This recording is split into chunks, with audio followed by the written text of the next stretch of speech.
মনে হয় যে কোনো গার্ডিয়ানহীন একটা বাংলাদেশের মধ্যে বসবাস করতেছি। জিনিসটা এমন না যে কয়েক সেকেন্ডে করছে, জিনিসটা মিনিমাম তো কয়েক মিনিট কোপানো লাগছে। আমার কইতেছে মাদ্রাসাতে একটা কূপ মারবো, কূপ মাইরে একেবারে গার পালায় দেবো।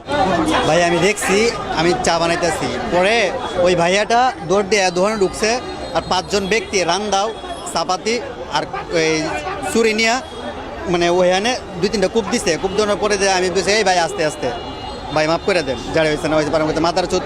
আমার কইতেছে মাদ্রাসাতে একটা কূপ মারবো, কূপ মাইরে একেবারে গার পালায় দেবো। পরে আমি আমার মতন মানে ভয় পাইয়া আমি মনে করি নিচে মানে থমকাই গেছে আর কি। পরে কি হয়েছে ভাই আমি আর মনে করেন যে আমি আর 5 মিনিট পর্যন্ত গেলে ওই হ্যানি গেলে মানে বসে আসলাম, মানে পরে কি হয়েছে আমি আর কিছু কই যাতাম না বড় ভাই। বিষয়টা কিভাবে নিব ভাই, আসলে আমরা দেখেও পুরো আতঙ্কের ভিতরে আছি। যেমন একটা ঘটনা এইভাবে চৌরাস্তার ভিতরে ঘটছে, কারণ সাধারণ মানুষও চলাফেরা করতে আতঙ্কের ভিতরে থাকে। যেমন সে নাকি পেশাগত একজন সাংবাদিক, সে ওই দিকে থেকে দৌড়ে আসছে আত্মরক্ষার জন্য, এখানে আইসে, এখানেও তার রেহাই পাইল না। শেষ পর্যন্ত তারা খুনেরা তাদের খুন কইরা চলে গেছে। আসলে এরা তো সঠিক তদন্ত কইরা যারা এটার সাথে জড়িত ছিল তাদেরকে আইনের আওতায় আনাই আমি সবচেয়ে ভালো মনে করি।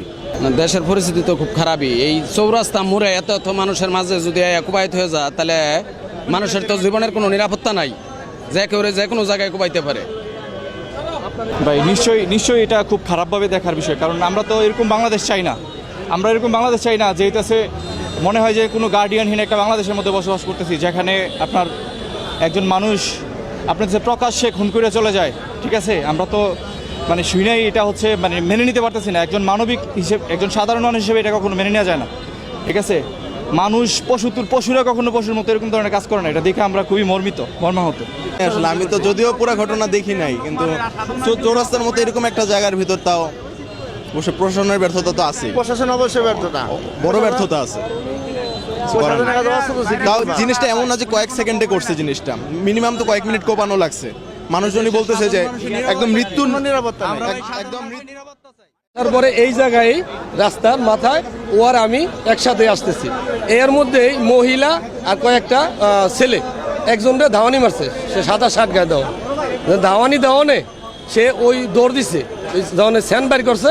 ওই ছেলেটা তো বাঁচার লাগে দৌড় দিছে, তখন ও আমার কাছেই, ও হঠাৎ করে পিছ দিয়ে দৌড় দিল।